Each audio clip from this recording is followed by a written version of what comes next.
Hello guys, welcome back to আমার channel.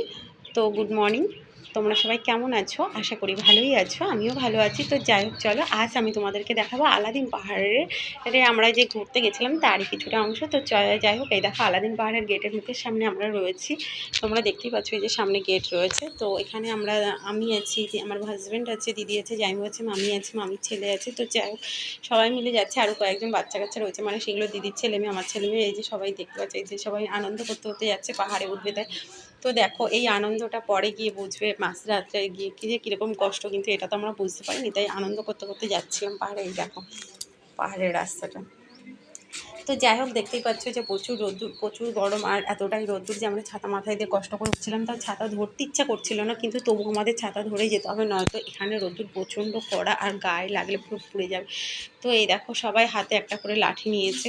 পাহাড়ে উঠতে মানে ভীষণ কষ্ট, মানে এতটাই কষ্ট, ওই জন্য আমরা সবাই জঙ্গলের মধ্যে লাঠি খুঁজছিলাম যে লাঠি নিয়ে নিয়ে উঠবো। তো এই যে আমার হাজব্যান্ডের হাতে ব্যাগ আছে, ব্যাগের মধ্যে জল আছে আর কিছু খাবার আছে, যদি খিদে পেয়ে যায়। বাচ্চা কাচ্চা রয়েছে। তো এই যে যাচ্ছি সবাই মিলে, আমরা লাঠি হাতে নিয়ে ভর দিয়ে। তো একটু বিশ্রাম করে নিলাম। এখান থেকে বিশ্রাম করতে করতে আমরা উপরে উঠছি। এখান থেকে তোমার মায়ের মন্দিরে গিয়ে পৌঁছাতে প্রায় 2-3 ঘন্টা লেগে যাবে বোধহয়। তো যাই হোক, আমরা অবশেষে কাছে গিয়ে বুঝতে পারবো। এই দেখো, আমরা বিশ্রাম করছি, মা মামিরা বসে রয়েছে, এনারা বিশ্রাম করছে। তো আমরাও একটু বিশ্রাম করে নিচ্ছি। আমরা তো জল নেই, জল ছিল যাদের কাছে তারা ওপরে চলে গেছে, তাই আমরা একটু বিশ্রাম করে নিলাম। এই যে ঘন জঙ্গল দেখতে পাচ্ছ, এই যে দিদিরা জাইমুরা আগে চলে এসেছে, আমার হাজব্যান্ডও রয়েছে ওদের সঙ্গে। তো দিদি বলছে আমি কোনোদিনও আসবো না এখানে, অনেক কষ্ট হয়ে যাচ্ছে এই পাহাড়ে উঠতে, মানে রাস্তাই মোটে শেষ হয় না, মোটে রাস্তাই শেষ হয় না। তো যাই হোক, চলো।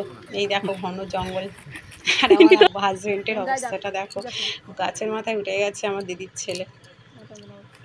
আমার মাথায় এখানে মাঝখানটা এই যে দেখতেই পাচ্ছ পাহাড়ের অবস্থা। ওহ, ভীষণ কষ্ট, ভীষণ কষ্ট। তোমরা যদি কখনো এই পাহাড়ে এসে থাকে, তাহলে অবশ্যই নিচ থেকে জল কিনে নিয়ে এসো বেশি করে, নয়তো আমাদের মতন তোমাদেরও অবস্থা হবে। কেননা আমরা ভুল করে ফেলেছি, নিচ থেকে বেশি করে জল না নিয়ে এসে, জন্য আমাদের ওপরে গিয়ে ভীষণ কষ্ট হয়েছে। তো যাই হোক, এই দেখো শেষমেশ আমরা মায়ের মন্দিরে এসে পৌঁছালাম, মানে পাহাড়ের ওপরে এসে পৌঁছালাম। ভীষণ কষ্ট। দেখো ওপরে এসে যে যার মতন বিশ্রাম করছে, আর পুরো শরীর ছেড়ে দিচ্ছে, মানে ক্লান্ত হয়ে গেছে। এখানে এসে মানে উপরে জলের ব্যবস্থা নেই। দেখো আমরা কত উপরে রয়েছি, নিচ থেকে দেখো, কিন্তু এখানে জলের ব্যবস্থা নেই বলে আমরা এখানে বেশিক্ষণ থাকতে পারবো না, আমাদের চলে যেতে হবে, নয়তো আমরা মরে যাবো, শেষ হয়ে যাবে গলা শুকিয়ে। তো এই দেখো আমাদের মায়ের মন্দির, মানে মন্দিরে আলাদিন পাহাড়ের মায়ের মন্দির, এই যে দেখতেই পাচ্ছ মন্দির। তো যাই হোক, তোমাদেরকে আমরা শেষমেশ আলাদিন পাহাড়ের পুরোটুকুই আমরা দেখাতে পারলাম। তো যদি ভিডিওটা ভালো লাগে, তাহলে অবশ্যই লাইক কমেন্ট করে জানিও কেমন লেগেছে ভিডিওটা।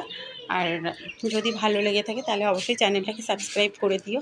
তো যাই হোক, তোমরা সবাই ভালো থেকো আর আমাকে সাপোর্ট করে যাও। তো টাটা, বাই।